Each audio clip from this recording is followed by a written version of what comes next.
காசு பணம் இல்லாதவன் ஏழ மகன்தான். அவன் காட்டோரமா ரோட்டோரமா படுத்து தூங்குறான்.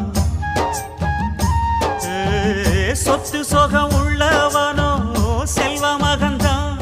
அவன் பஞ்சு மெத்த போட்டிருந்தும் முழிச்சு ஏங்குறான்.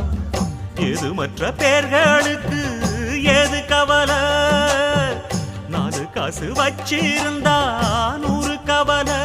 இங்கு ஆசை வச்ச நெஞ்சுக்கெல்லாம் அமைதி இல்லையே. என்ன வேலை அது என்ன வேலை?